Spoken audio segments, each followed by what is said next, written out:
Howdy folks, hope you're all having a good one, and welcome back to World of Warships with Rear Admiral Jingles.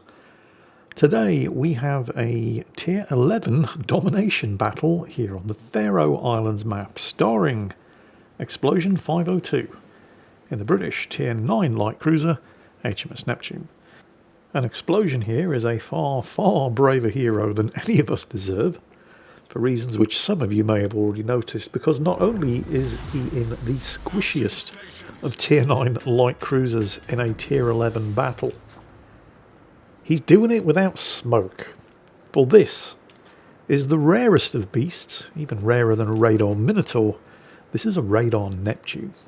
And in a battle with, count them, 5 battleships on the enemy team, hell, there's even a cruiser on the enemy team who can citadel this thing from any angle, because the Neptune has even worse armour than the Edinburgh that precedes it at Tier 8 and has a much, much higher and exposed citadel.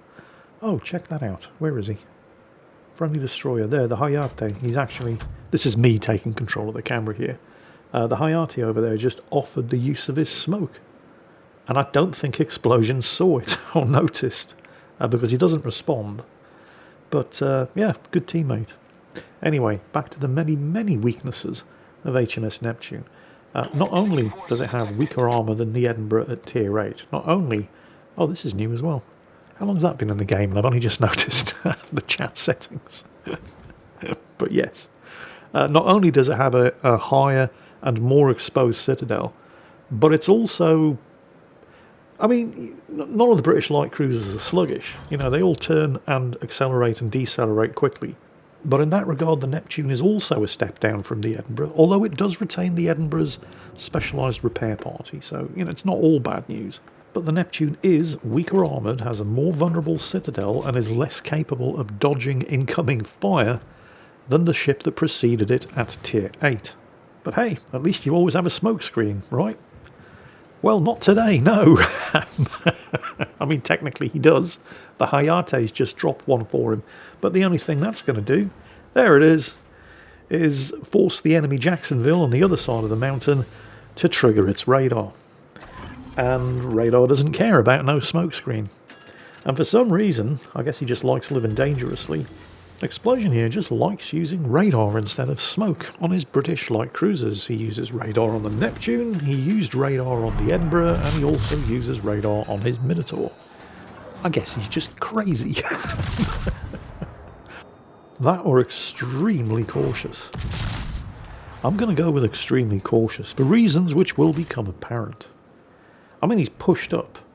He's actually in a very, very good position here. This is a good spot to deploy a radar cruiser. The problem is that the enemy Jacksonville has done exactly the same thing, but that's more of an issue for the friendly Hayate, who's been forced to bug out.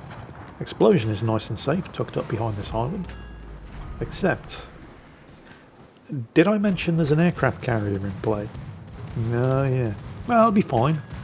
If you have a look at the Neptune's World of Warships wiki page, it does say first-rate anti-aircraft suite. Let's have a look at that first-rate anti-aircraft suite in action against the Essex on the enemy team. Remember, this is what a first-rate anti-aircraft suite looks like in World of Warships. Also remember that one of the other things that the aircraft carrier rework did all those years ago was remove the ability for an aircraft carrier to cross-drop you. Uh-huh.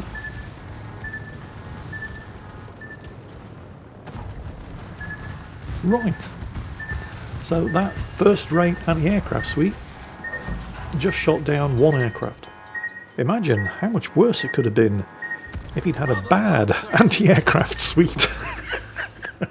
Some of them might have gotten through. They might have been able to drop torpedoes at him from multiple different angles. Imagine how disastrous that could have been. Fortunately, he has a first-rate anti-aircraft suite. Anyway, moving on. Well, attempting to move on, but that Essex just won't let it go. Here he comes again, rocket attack planes this time. Actually, they can do significant damage to a Neptune. The deck armour is pitiful. Oh look, he's shot another one down.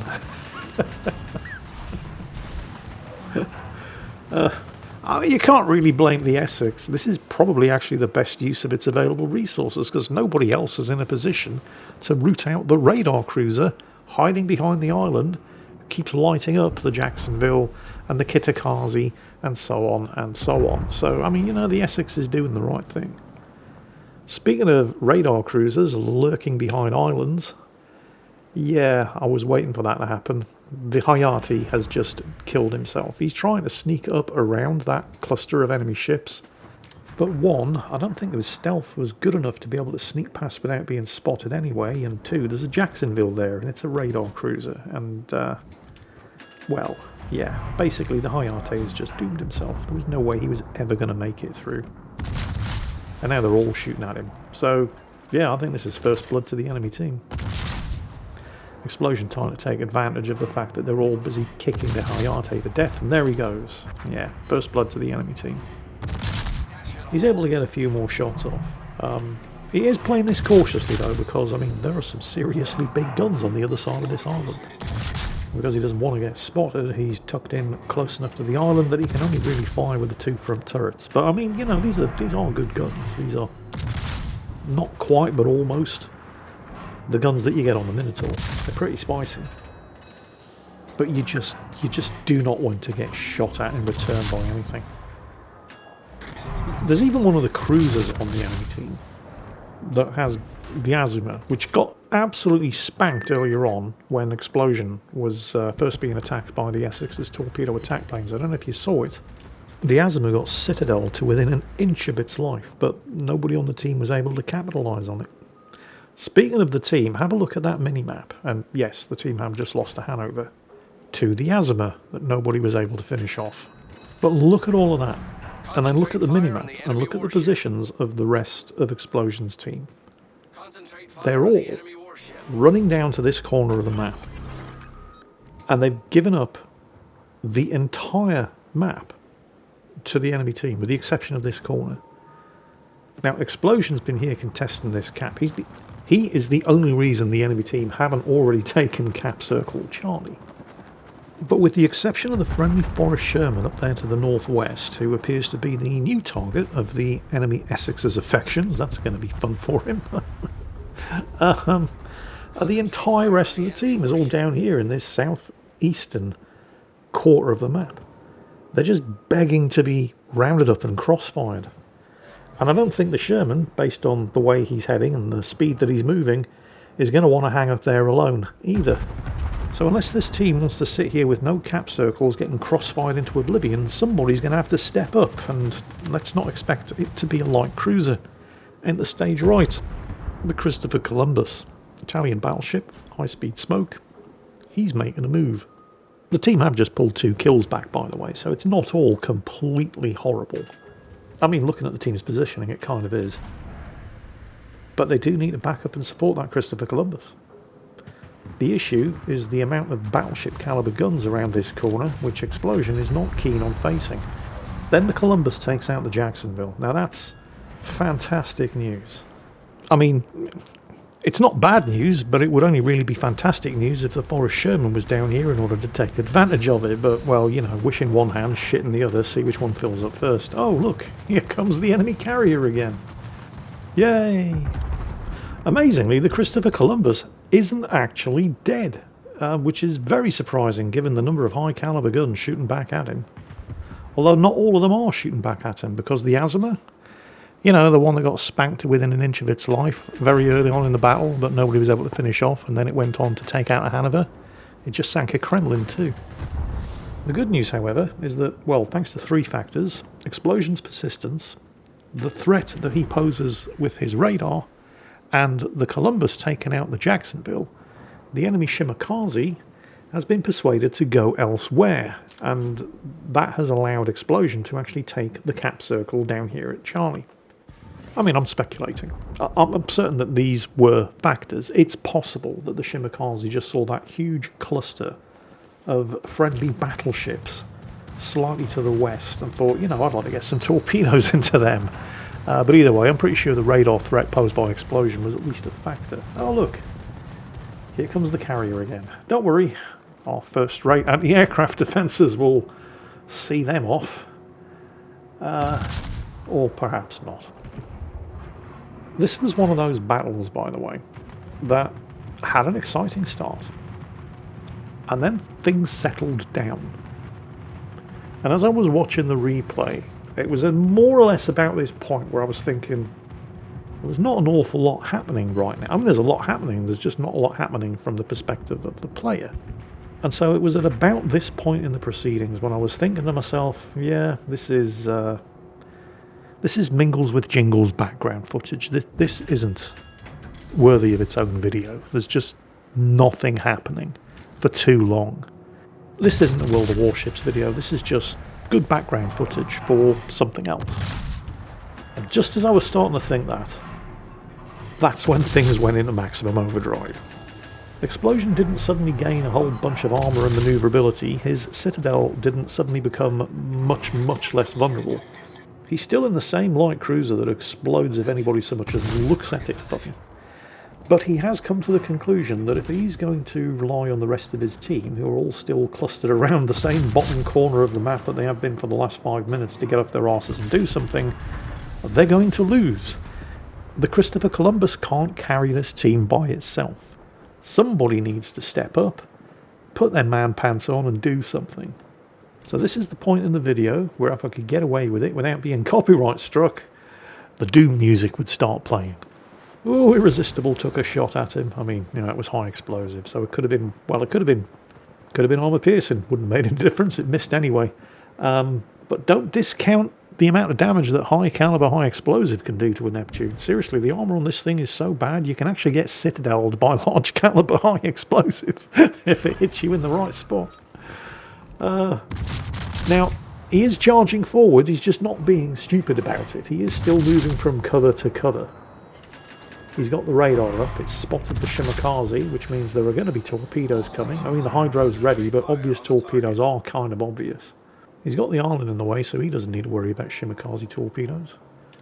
Although, it might be useful to use it for the benefit of the Christopher Columbus. Although, looking at the angles involved, I think he's probably alright. Actually, you know, if the Shimakaze had launched... There they are, in front of the island, rather than behind it. And he did get close in enough to the island to be able to spot them without having to use the Hydro. In plenty of time for the Christopher Columbus to manoeuvre to avoid them. Good news, bad news. They did just get another kill, but they lost the Forest Sherman.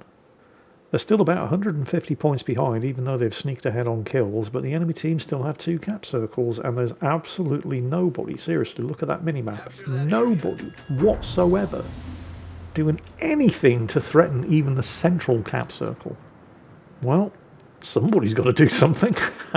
Christopher Columbus is pinging the map there, and he's not wrong, capture Area B, top priority. So, chicks dig scars, glory lasts forever. Let's do this thing. Of the 6 remaining ships on the enemy team, a full half of them have guns of sufficiently high caliber to citadel a Neptune from any angle. And getting caught in open water in a Neptune is the stuff of nightmares for Neptune captains. Have a look at chat. Christopher Columbus recognises what Explosion's doing and is thanking him for it. And is about to, well, he's not going to make it all the way over there undetected. It's just not going to happen. And he is about to receive the full attention of the entire enemy team in a light cruiser. Oh, the Irresistible's about to spot him, which is bad. Fortunately, he's, well, 1, still firing high explosive, and 2, he just emptied his guns. But it's a battle cruiser. It has a pretty fast reload. Is he paying attention? And is he switching to armour piercing? You get the rear turrets firing at the Utrecht as well. Support fire there from the Christopher Columbus. Oh, beautiful hits. Oh, he's still firing high explosives. I mean, this could still hurt. You could still be citadeled. It was a big old nasty chunk of damage, but it wasn't fatal. He needs to finish the Irresistible off. He's got it. Where did the Utrecht go? Oh crap, here comes the carrier. And let's not forget, the Utrecht can hit you with an airstrike as well. Never mind. He's got that first-class anti-aircraft suite, hasn't he? He'll be fine. Now, if you're looking at the kill counter there and thinking, what are you talking about, Jingles? He's shooting aircraft down left, right and centre. Those are patrol fighters. They have no hit points and they don't count. It's a free air defence expert award, I suppose, so, you know, let's not be fussy. Still a couple of patrol fighters to claim completely irrelevant kills on. Torpedo attack planes coming back. That's going to be fun. And even more fun, of course, is the French. Tier 11 super ship, the Patrie. That thing has some seriously dangerous guns. The Utrecht. I mean, he can do more damage against the Utrecht, so I can understand why he's choosing to shoot at it when it is momentarily available. The good news here is that with the torpedoes coming from more or less directly ahead, he can...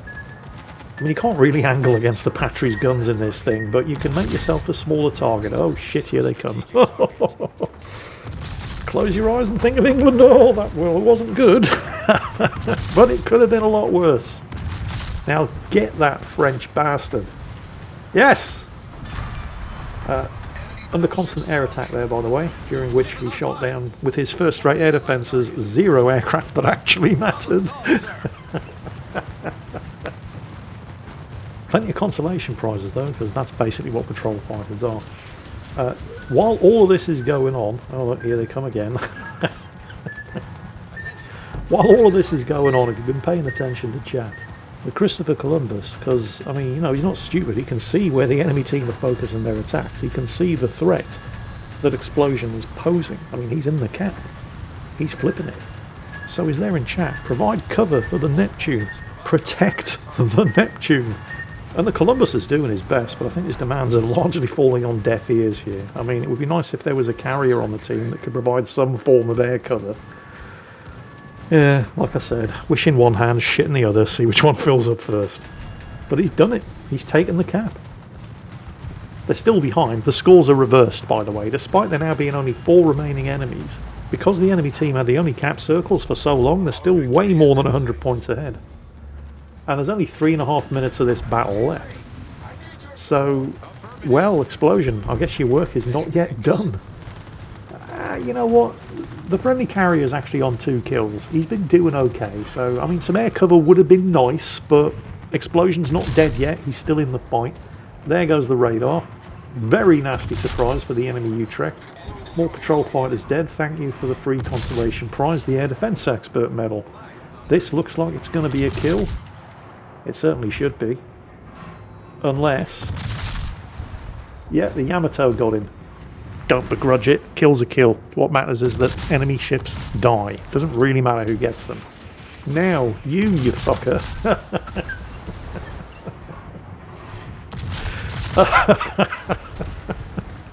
CV kill. Best kill. And it's the St. Louis. Or the San Louis, because it's French. Who gets him? And that just leaves the Shimakaze. Thanks to his being spotted by the Richthofen, well, obvious torpedoes are kind of obvious, even with the Hydro available. You really don't need to use it. And with mere seconds left before the team reaches 1,000 points, it looks like the Shimakaze is actually going to survive to run away again another day. This was one of those battles. I mean, you just watched it, you know what I'm going to say. Started off strong, got kind of dull, and then just when you'd given up any hope of anything of further interest happening, and you'd decided that this was going to be good for nothing more than Mingles with Jingles background footage, somebody got pissed off and started playing the Doom music, and went on a rampage that resulted in a 3,000 base XP victory in a Tier 9 light cruiser in a 5 battleship super ship match here on the Faroe Islands map. I didn't see that one coming. And I hope you all enjoyed it, because that's it for today. As always, take care, and I'll catch you next time.